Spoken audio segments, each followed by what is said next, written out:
about your boxing first, because you've had a distinguished career, haven't you? You know, you've been in there with the best, Triple G, Terence Crawford. You've fought all over the world. What would you say for you is your boxing highlight from your career? Like, what's the one thing that stands out for you? I think probably travelling to America and fighting the champion at the time, Sean Porter. Just that feeling, you know, of saying I'm the new IBF welterweight champion of the world. It was, I can't put into words of the feeling I got on the days after. And I say it now, you know, I didn't want to go to sleep in case I woke up and it being a dream. Wow. It was that magical. I stayed up for 3 days straight, you know what I mean? It was just a feeling that can't, because like as a young kid, any boxer that walks into a gym, you know, the goal is to become champion of the world. Peak fighters, what I used to look up to, Johnny Nelson, Ryan Rhodes, you know, Princess Seymour said, this is going to be the next one. You know, so I had that pressure on my shoulders, but I always believed and knew one day that I would be champion of the world, and that moment was in America against Sean Porter. Oh, it's an amazing thing. So you were so excited and so taken aback by winning the World Championship. You didn't want to sleep because you thought, I don't want this to be a dream. Were you getting people to pinch you and stuff? Yeah. And that's also a testament to your humility as well, because, you know, like you said, you've come from humble backgrounds, similar to me. You know, I didn't grow up in a particularly affluent area or affluent family. You grew up in an area where, you know, you had to really almost fight out of it and progress and push yourself. You know, that was through boxing. Obviously, mine was through academia. Now, you know, that's really the fact that you felt humbled by winning the World Championship. That's actually a testament to the character that you are and where you come from, because you all know that it doesn't matter where you come from, it's where you're heading and where you're going. So, you know, you've lived that and you've shown that, and, you know, you're an inspiration to millions of people around the world for doing that. You know, it's definitely something that should be recognised.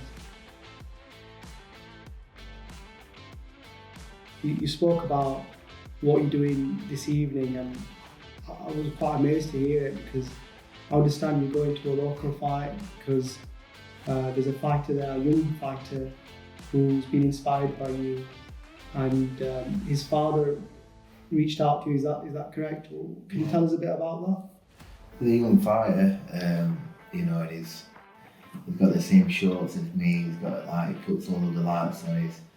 You know, I'm his hero. Yeah. You know, I'm his hero. His dad reached out to him, Colin Jr., his fighter, and he's doing unbelievably well. He's fighting in Doncaster this evening for a Yorkshire title, amateur thing.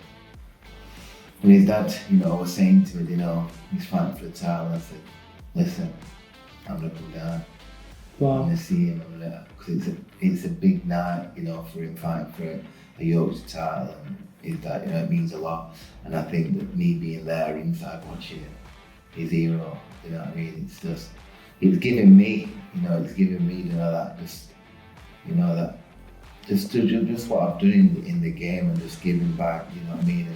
Because I know that seeing his face for me will just light me up. You know what I mean? Being there, and I'm looking forward to it. And what you do for him as well, because obviously you're doing it, it's a great gesture, you're doing it because you're a generous person, but for him, he's going to remember that for the rest of his life. I had a title fight, you know, regional title fight, and, you know, his hero's going to turn up and be supporting him on the inside, so it's an amazing thing to do. I think that you're probably one of the few fighters out there that actually can really connect to an audience, because people want to see passion, they want to see grit, they want to see, you know, obviously you want to see skill as well, but you've got that in combination with, you know, the way you fight, your attitude in the ring, the way you are. There's also, I'll go as far as saying, there's like an element of vulnerability as well there, in the sense that you're raw, you're not manufactured, you connect with the public. If it's okay with you, if you can talk about sort of why you came to see us at Leeds Private Hospital and sort of your hair loss and stuff. You know, there's many athletes that I've spoken to, especially boxers. One of the things that sort of resonates is that although, you know, to be a boxer, you've got to be a certain character, you've got to have a certain strength, certain personality, certain sort of ability to withstand pressure and be a confident person. You've got to be confident in the ring. Now, how's hair loss affected you? What impact has it had?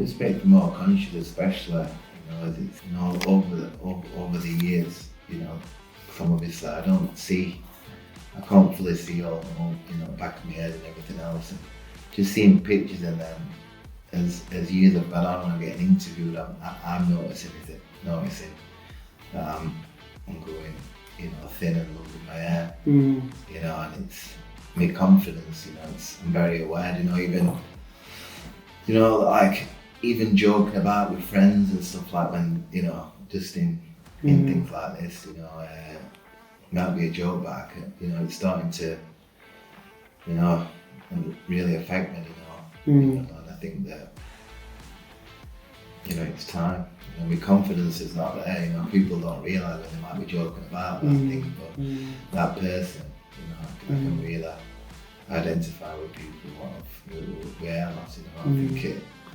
but other than that, you know, it happens, but I just think that the time has come, you know, I think that before, you know, before it gets worse, I think I'm you know, I've got the opportunity to get it done, so the time is right, the time is now. Good.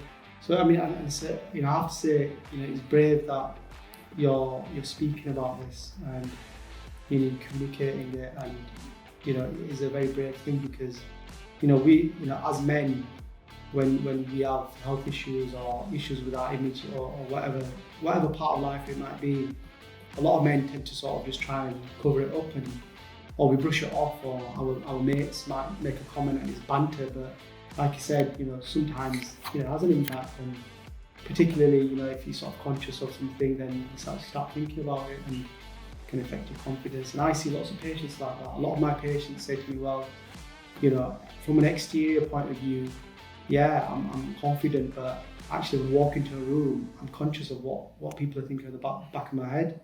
Yeah. Or if lights are on, or in photographs and things like that. So, you know, it's kudos to you that you do something about it. You know, that's a testament. I just think, you know, with men, you know, they always trying to sweep things under the table and not talk about things.